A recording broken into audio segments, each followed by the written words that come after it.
warahmatullahi wabarakatuh.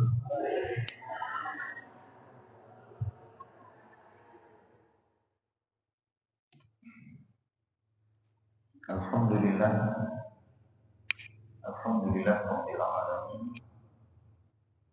Wa bihi nasta'inu ala umuri dunya waddin. Wassalatu wassalamu ala asyrofil anbiya'i wal mursalin wa ala alihi wa ashabihi wa man tabi'ahum bi ihsanin ila yaumiddin, amma ba'd. Bapak Ibu jamaah kajian Ramadan, jamaah peserta takjil puasa semua, takjil bersama Masjid Al-Hidayah, Kecamatan Tulangan, Desa Kedondong, Dukung Godok. Ngapunten, nama kula ini Eko Asman, jadi kula lahir Pontianak. Pontianak itu Kalimantan Barat. Jadi ayah saya itu perantau, ibu saya asli Pontianak. Jadi masuk Sidoarjo itu di Porong Metropolitan itu sejak tahun 2008. Jadi menikah 2002. Terus saya tinggal belajar, studi, kembali lagi ke Indonesia 2008. Jadi sekitar 16-17 tahun yang silam. Ternyata ada desa namanya Kedondong, dusunnya Godok. Tapi nggak ngapunten kula mboten saged Jawa-Jawa yang keren-keren gitu loh, Pak. Nanti yang ngoko yang nggak pantas. Jadi nanti mungkin campur-campur. Kalau nanti kebablasan bahasa Jawanya, jenengan nanti nggak paham ya ikut tertawa saja. Nanti saya harapannya ketawa kok, jenengan nggak ketawa kan nggak enak gitu ya. Tapi nih jenengan ngomong-ngomong sama saya misalnya gitu, nanti kalau saya hanya ikut-ikut saja jenengan tertawa gitu. Gitu. Apalagi saya tinggal di Tanggulangin, katanya tidak kenal itu maka tidak tahu apa-apa. Saya tinggal di Tanggulangin, bekerja sebagai guru ngaji yang terlebih, sama membina sedikit gerakan untuk pendidikan di masyarakat. Ya. Terlalu lama belajar jadi entah ilmunya yang kebanyakan atau belum bisa mengenal masyarakat. Alhamdulillah hari ini kita sama-sama masuk belajar menuntut ilmu bareng. Ya, sama-sama belajar menuntut ilmu, mengkaji apa yang diajarkan Allah dan Rasulnya untuk kita semua. Kalau studinya studi keislaman, jurusannya dulu namanya Ad-Dirasah Al-Islam. Ya.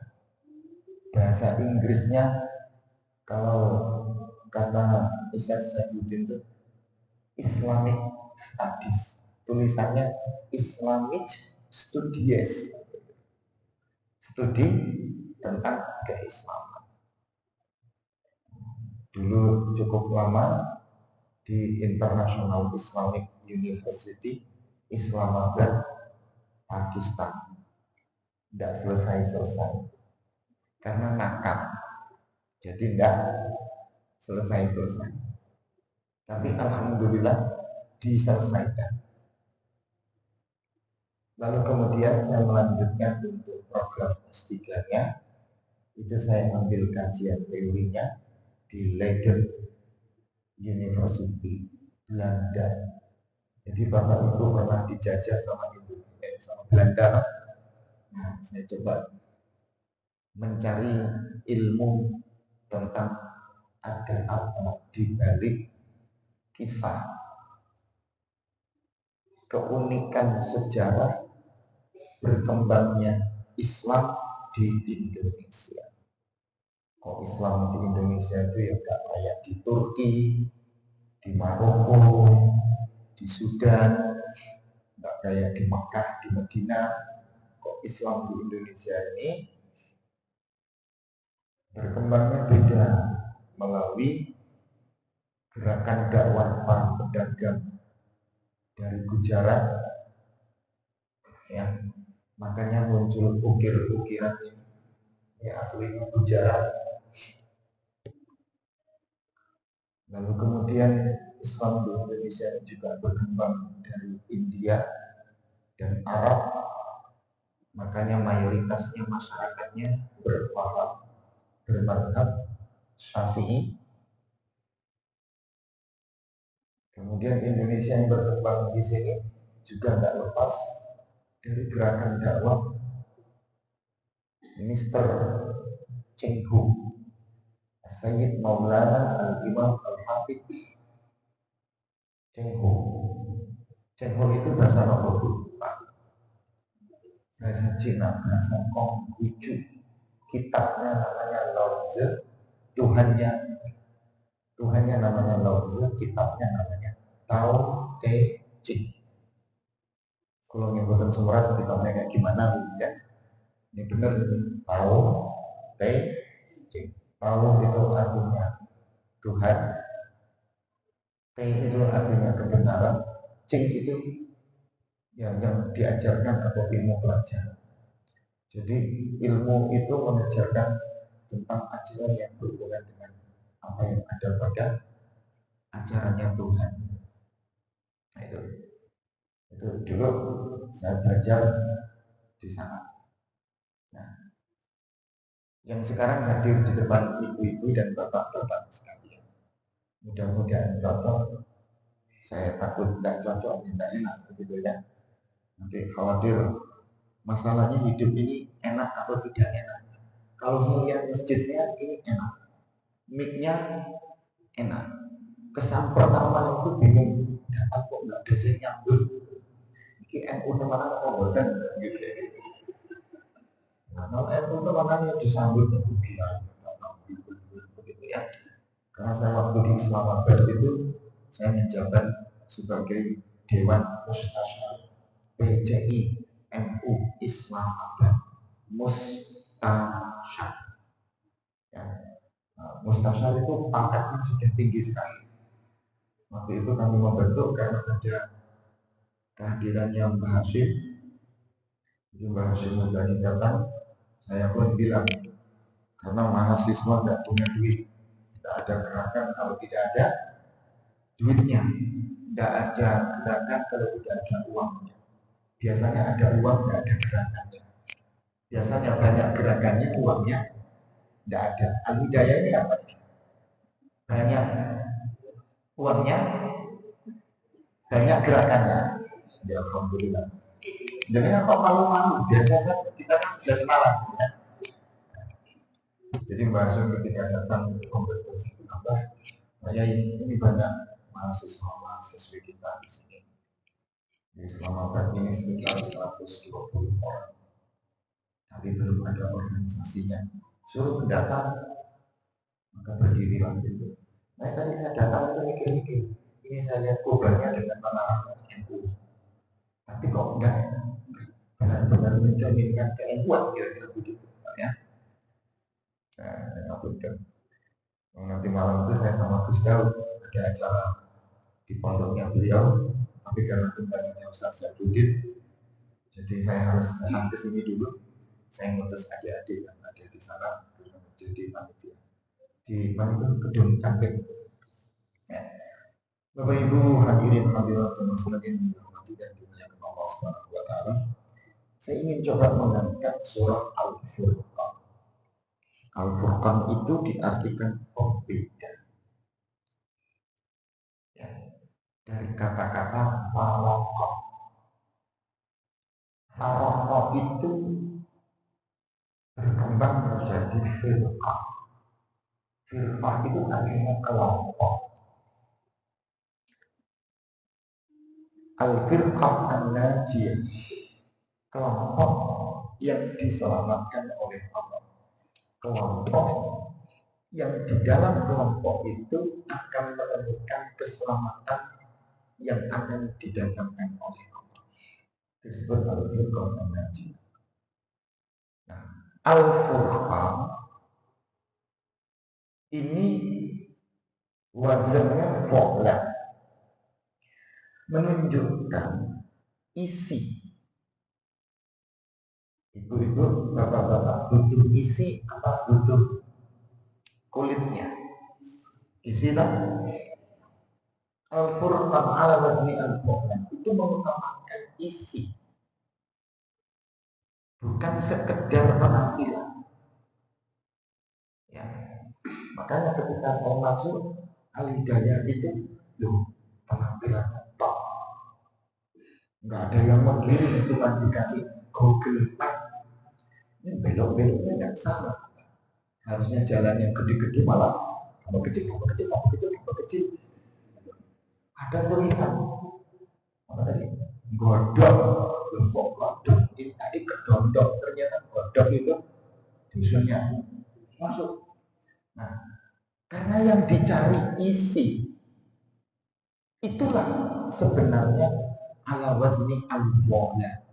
Jadi dari fa'ala yaf'alu fa'lan wa fa'ala wa fa'ala dzaka maqul la taqul maqul maqul. Ya.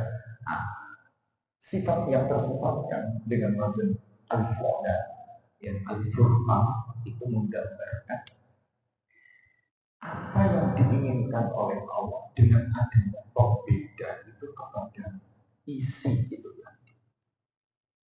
Ya, makanya begitu saya masuk ke dalam masjidnya, Masya Allah, sudah pada duduk siap semua, deret pengawasan. Ya, inilah ayat yang pertama yang akan kita kaji di surah Al-Furqan. Allah berfirman, A'udzubillahi minasyaitonir rajim. Bismillahirrahmanirrahim. Tabarakalladzi nazzala al-furqana 'ala 'abdihi liyakuna lil 'alamina nadhira. Diawali dengan tabaraka, maha suci Allah, segala keagungan miliknya Allah, segala kemuliaan dan keindahan hanya miliknya Allah. Alladzi nazzala, yang telah menurunkan al-furqan, sesuatu yang membedakan tadi, yang membedakan antara yang benar dengan yang salah, yakni Al-Quran, ala abdihi, kepada hambanya yaitu Muhammad Rasulullah Muhammad SAW, liyakuna lil alamina nadhira, liyakuna Muhammadan nabiyyan lil khalqi ajma'in, agar Rasulullah Sallallahu Alaihi Wasallam, Nabiullah Muhammad Sallallahu Alaihi Wasallam ini menjadi sebagai utusan, sebagai nabi yang mengingatkan umatnya seluruh alam agar menjadi umat yang takutnya hanya kepada Allah dan selalu menghindarkan dirinya dari adab. Itu karena apa? Karena al-Qur'an, karena bisa membedakan. Disebut pembeda karena Al-Furqan ini yang membedakan baina al-haqqi wal batil, antara kebenaran dengan kebatilan, dengan yang tidak benar. Ya. Suatu hari saya mengisi pengajian di daerah Madura.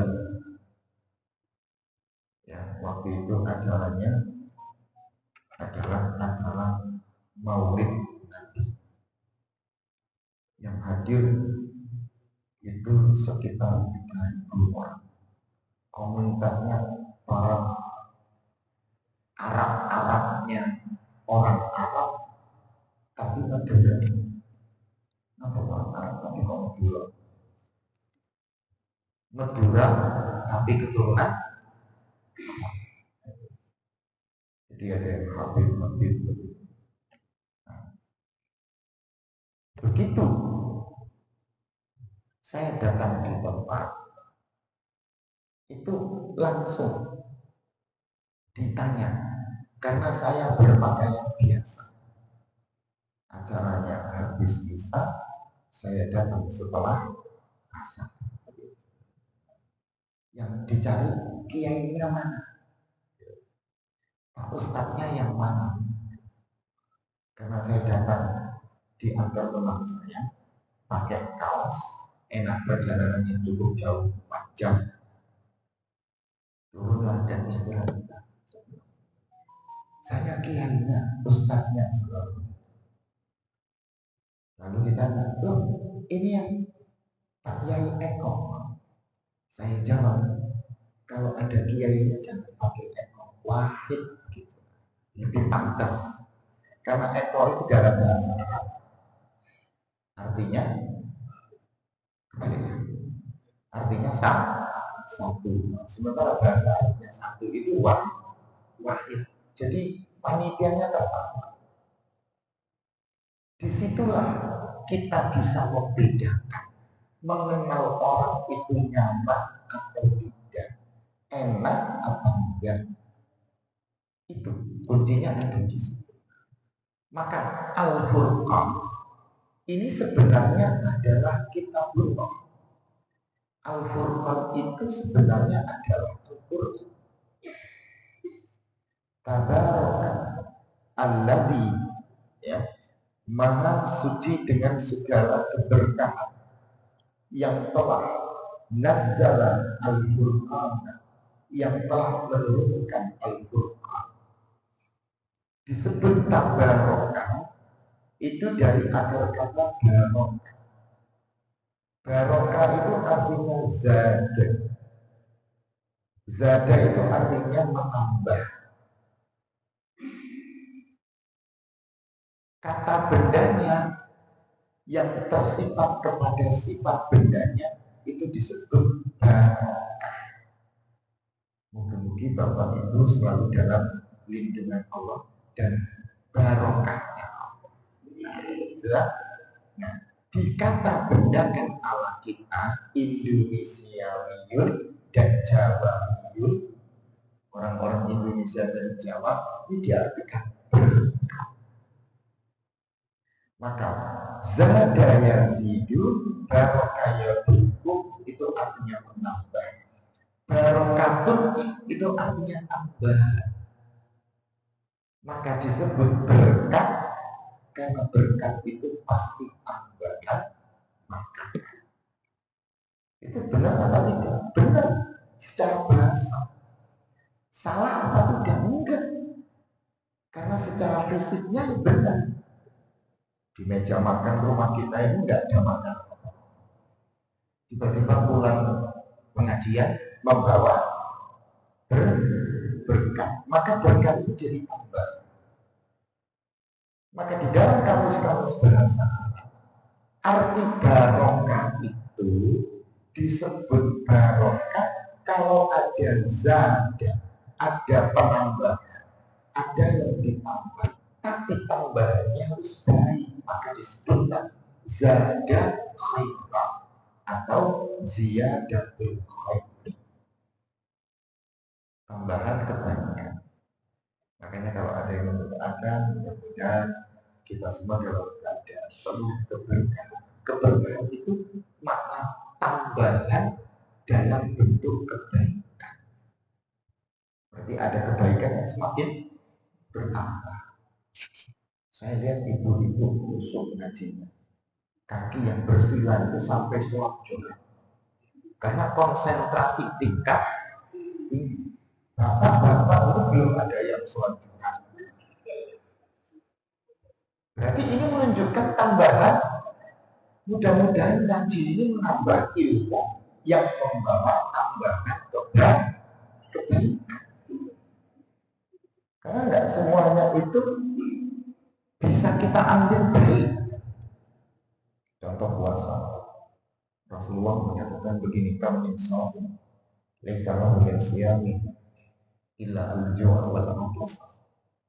Berapa banyak orang puasa itu tidak dapat apa-apa dari ibadah puasanya kecuali al-ju', dia cuma lapar, wal 'atash, dia cuma haus.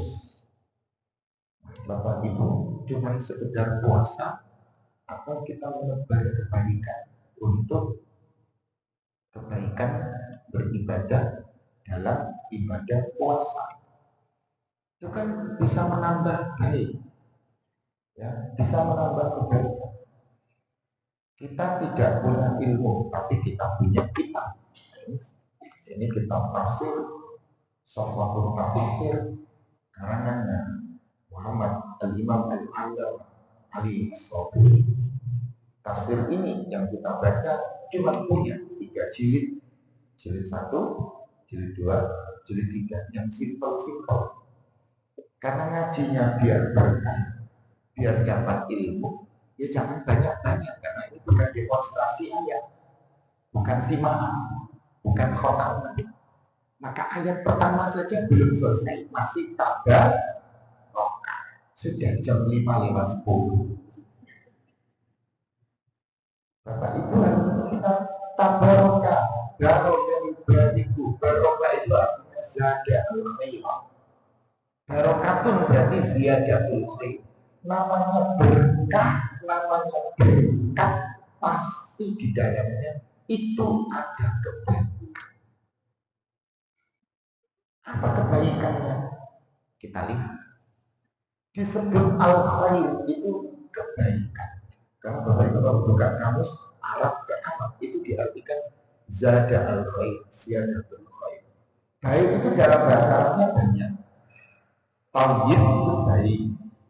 Nek panjenengan berangkat ibadah umrah haji ditanya, "Kaifal hal?" Bagaimana keadaannya? Alhamdulillah khair. Tayyib. Khair baik, tayyib baik. Saleh, wong saleh itu kumpul-kumpul kali tiang saleh. Tiang saleh itu berarti tiang manusia yang baik, saleh yang baik, tayyib yang baik, khair baik. Bahasa Indonesia kok jadi miskin? Cuman satu arti bahasa baik, tapi Arabnya kok banyak. Ya, tidak saya sebutkan. Yang lain yang 3 aja. Coba bahasa Indonesia. Mandi apa? Siram, adus. Cuma 2. Oh, cuma 2. Siram, adus. Oh, gitu. Yang kita makan nasi itu sebelum jadi nasi. Nasi itu apa? Sego. Selain sego, beras. Beras itu bahasa Jawa. Sebelum jadi nasi, jadi beras. Sebelum jadi beras, gabah. Kenapa? Bahasa Jawa campur. Nah, itu kan bahasanya banyak. Setiap perbedaan bahasa itu ada keutamaan. Makanya disebut ziyadatul khair, zada khairah. Disebut baiknya itu bukan tayyib, bukan saleh, tapi kok pakai khair. Karena ada pilihan yang dipilih. Kebaikan itu kita pilih, bukan karena apa-apa, karena kita memilihnya. Maka disebut khair. Ya, Saya contohkan begini, ibu berbuka puasa atau ibu sahur ya bersama bapak. Di sini ada lauknya satu, misalnya ada rendang. Yang kedua ada rawon. Yang ketiga sayur asem. Jenengan memilih, oh ini enak yang seger-seger, panas-panas. Yang diambil sayur bukan rendang atau rawon. Padahal harga daging lebih mahal daripada sayur. Ibu mempertimbangkan bersama bapak. Baik itu bukan karena kulitnya, tapi karena isinya.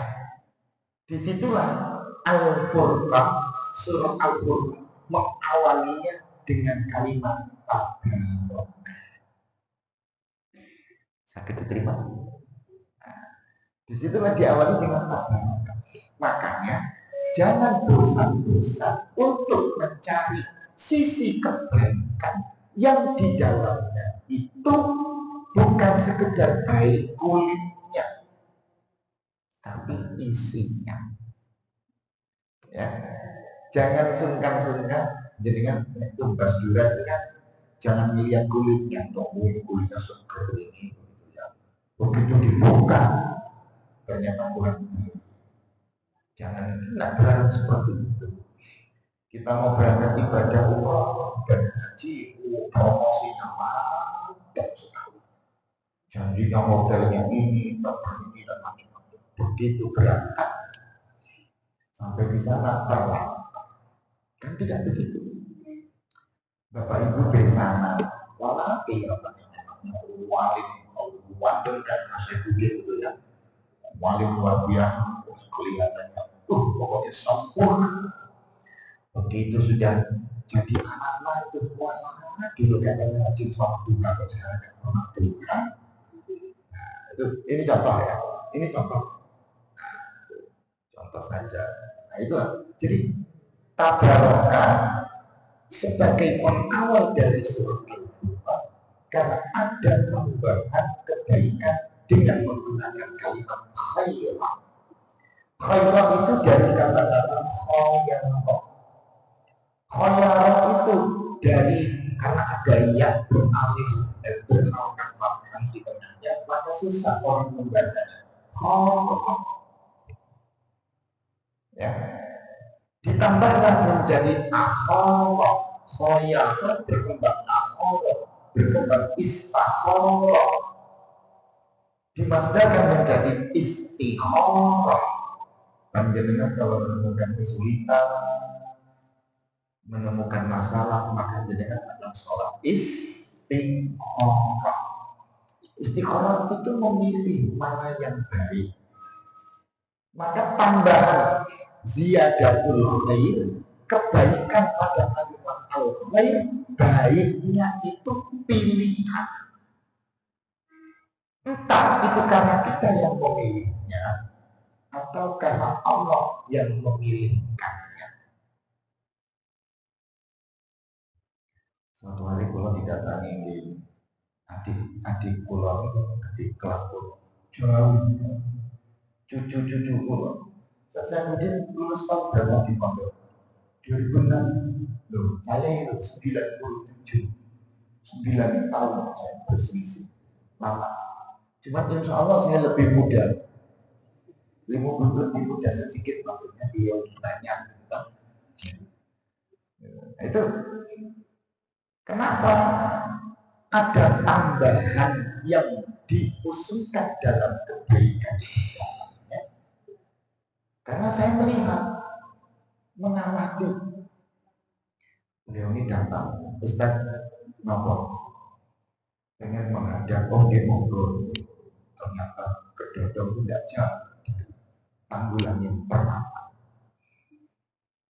Nah, Ustaz ada pengajian di tempat. Katanya Ustaz bagi-bagi nasi. Loh, Ustaz itu bagi-bagi ilmu, bukan bagi-bagi nasi. Saya nggak enak.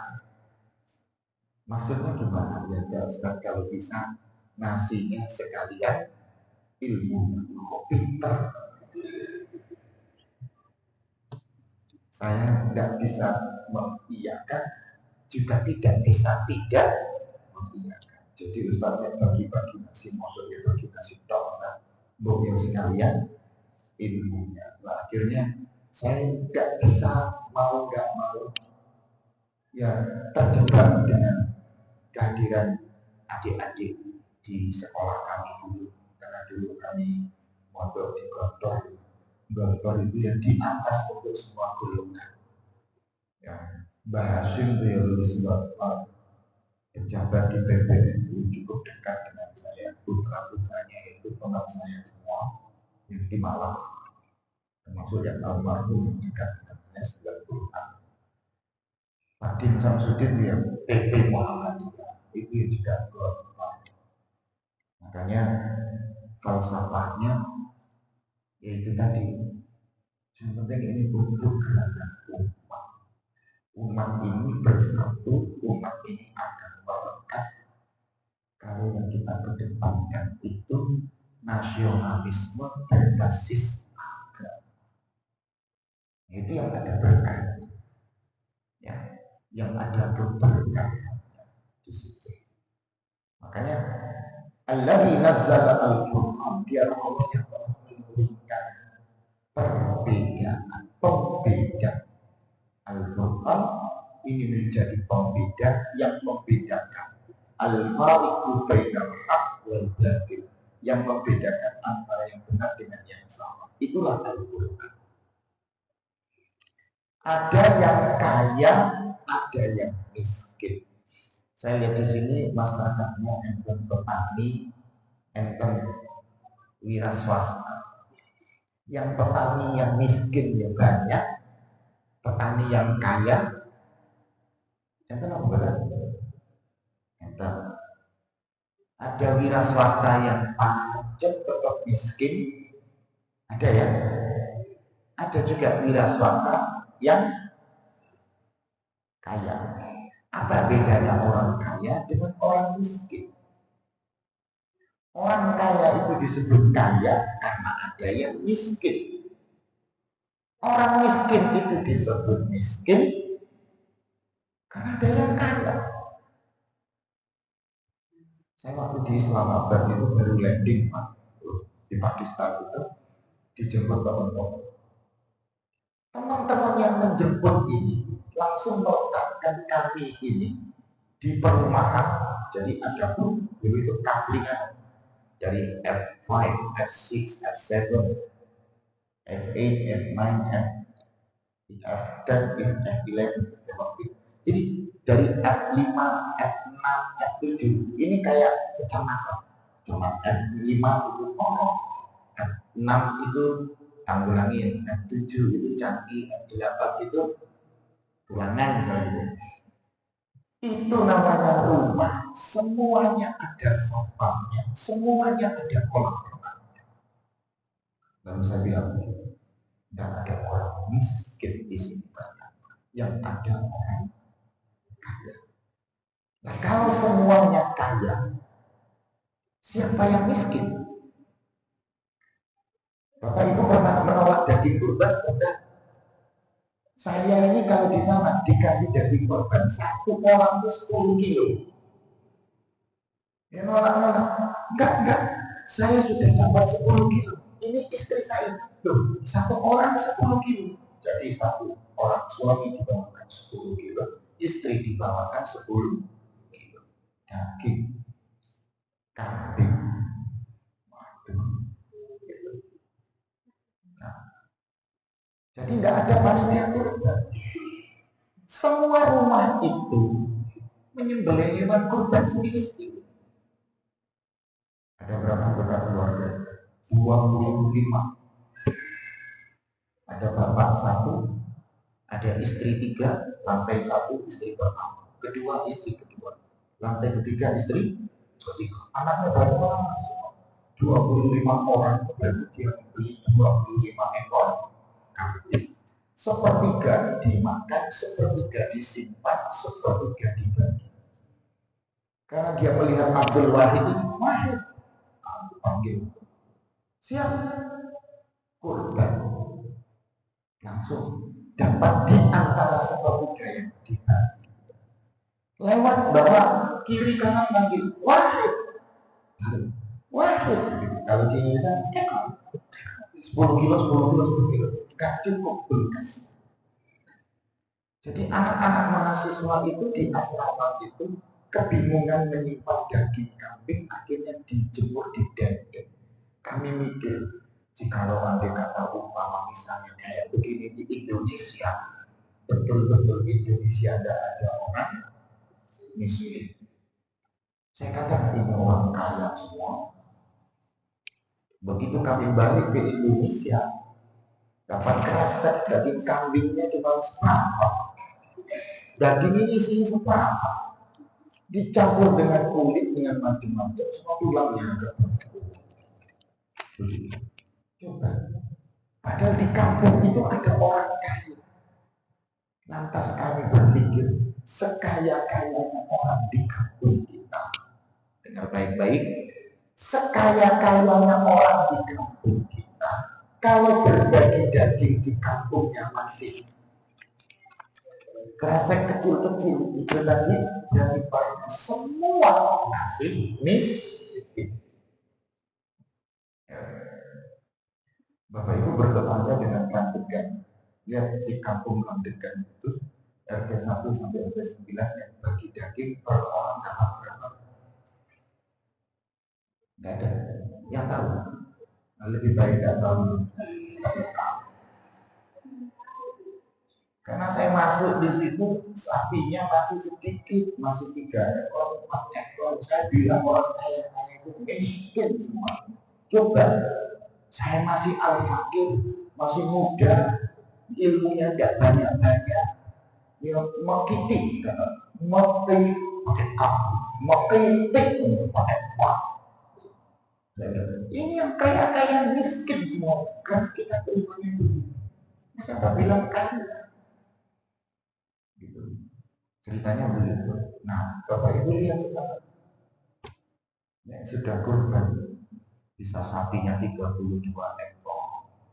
Covid saja bertambah di 28. Saya gerakkan nabung kurban.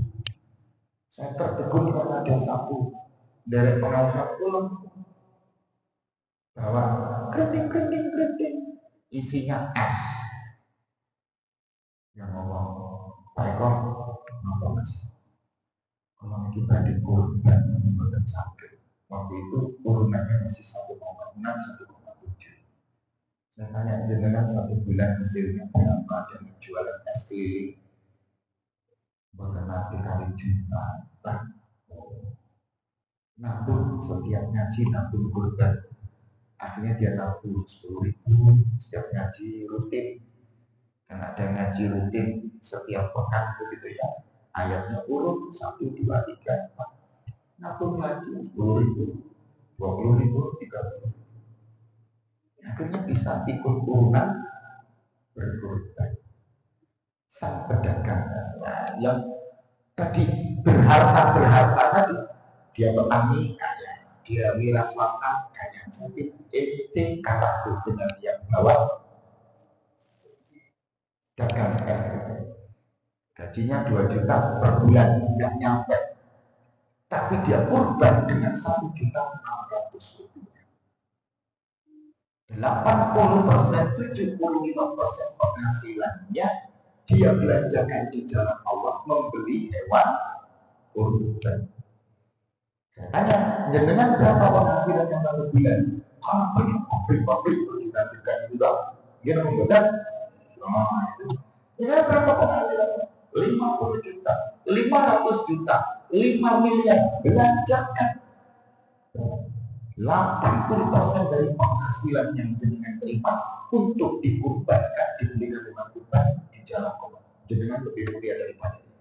Kalau tidak, pedagang es ini di mata Allah tentang hewan kurban yang disembelihkan ini jauh lebih mulia daripada jenengan yang naik di atas mobil mewah dan bertempat tinggal di rumah yang indah. Wah, itu nggak bisa terima. tapi nggak bisa terima terus.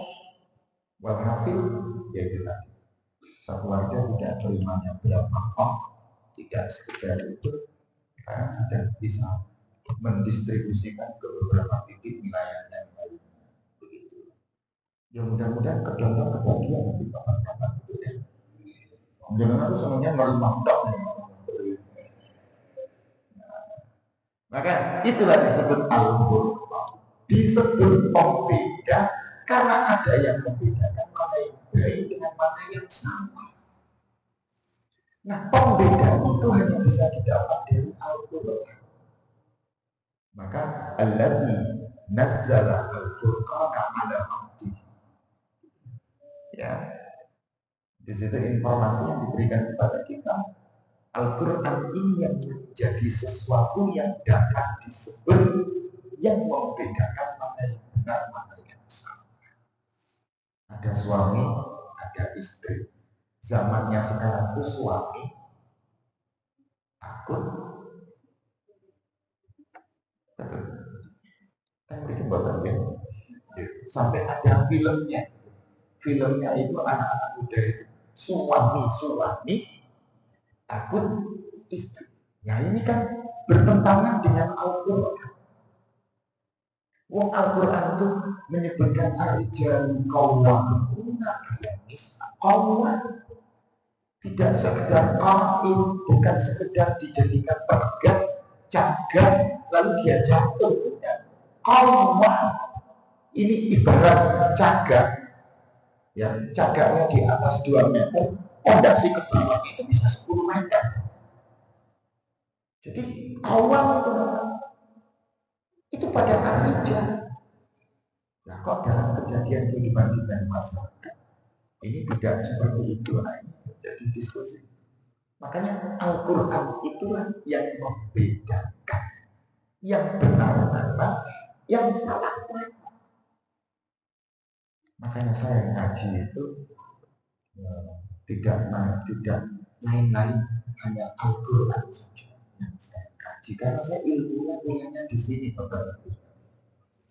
Kalau niki titisan kiai ya boten, cuman mondok yang nggak pinter-pinter. Soalnya yang diajari kiainya tahu banyak. Jadi gimana mau pinter? Secara nasab nggak punya. Nah kalau nggak punya nasab ya susah. Saya harus mencari nasab. Maka saya hanya bisa mencari nasab dari sanad. Berarti sanad. Hadis itu kan ada sumber ilmunya. Sanad hadis. Nah, saya hanya bisa mencari nasab ini, nasab nggak punya, tapi sanad keilmuan saya bisa. Maka saya berguru dengan beberapa guru. Ya, guru saya ada yang dari Libanon, ada yang dari Yaman. Jadi habaib itu yang hari ini digelarkan Habib. Kalau ke Yaman itu dia akan ketemu dengan beberapa syekh gede, hadrat syekh gede. Nah, itu di antara mana gurunya pernah menjadi dosen saya waktu saya kuliah. Ya. Ada lagi jurusan Muhammad Hasan Hanafi.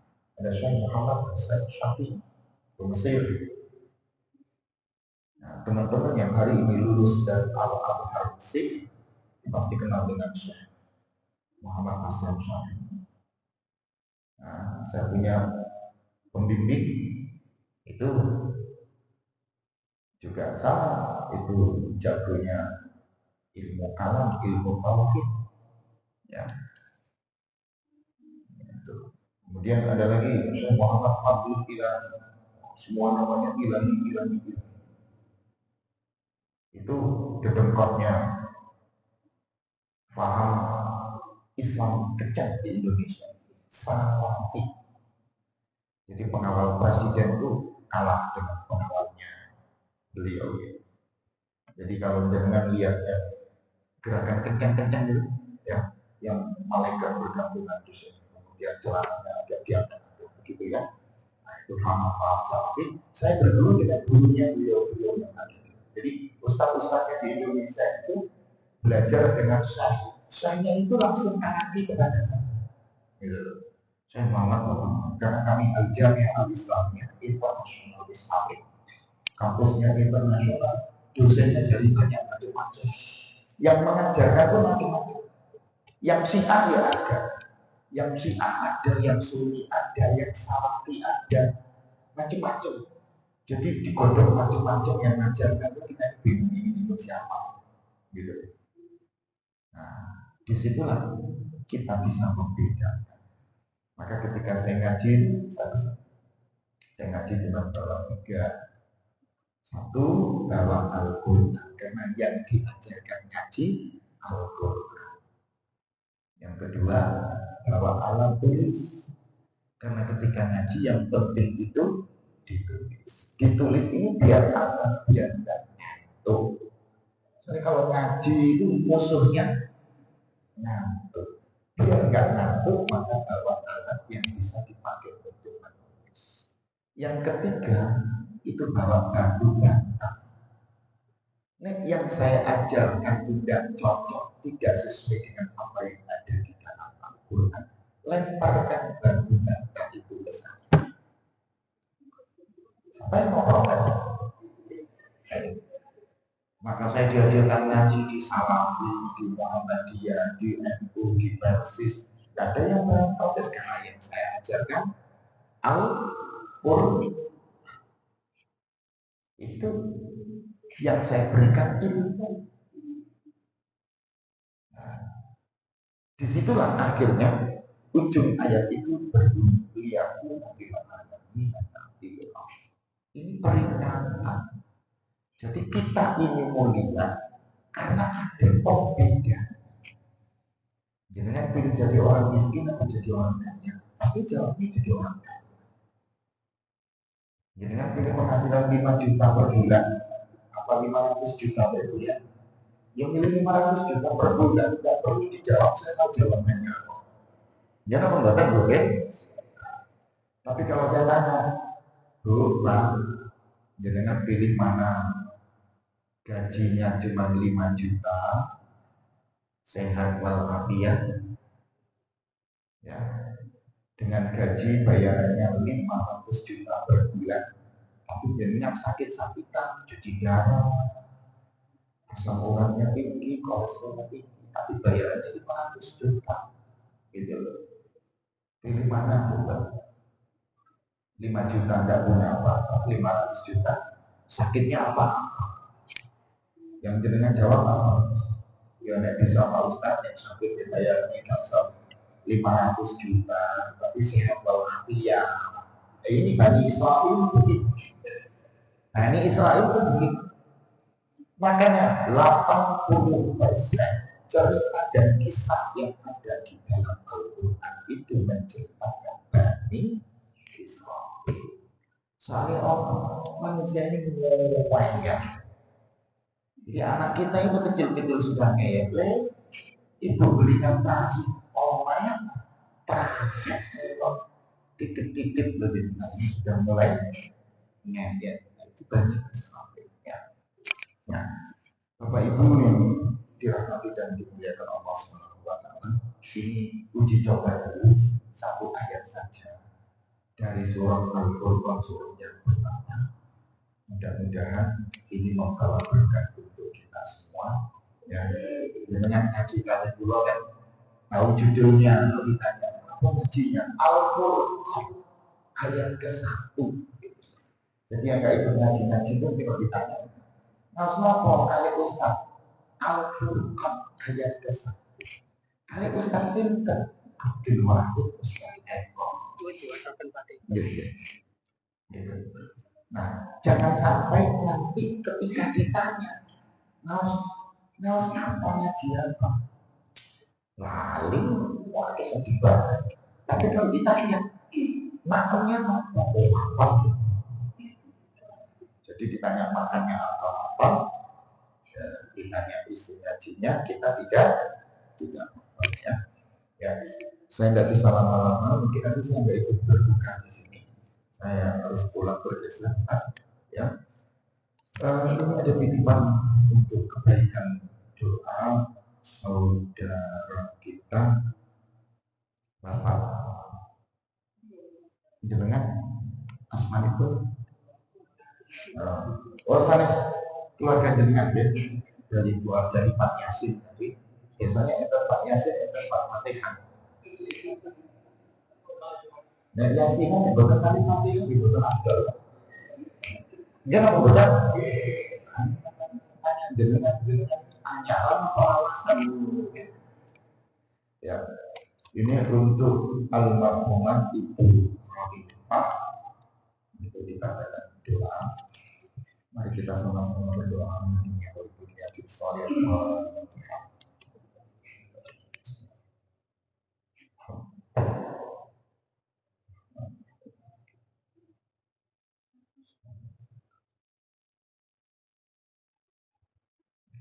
Mungkin beliau diampunkan dosanya, dilapangkan alam kuburnya, diberikan ketabahan kesabaran untuk menghadapi awalannya, dan semua kebaikan-kebaikannya diamankan dengan segala amal keberkahan.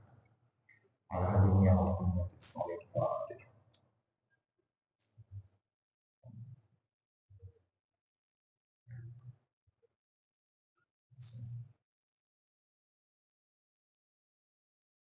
Ya.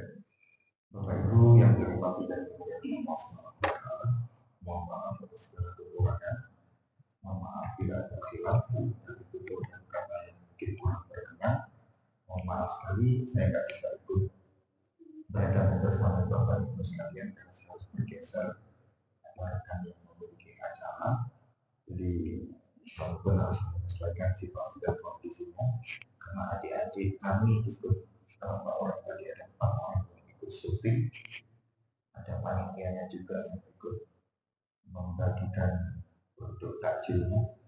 Jadi kami harus berbagi ilmu di sini, ikut takjil di sini. Tapi mohon izin mudah-mudahan suatu waktu kita kembali bisa bertemu. Ini nasional seperti selama kita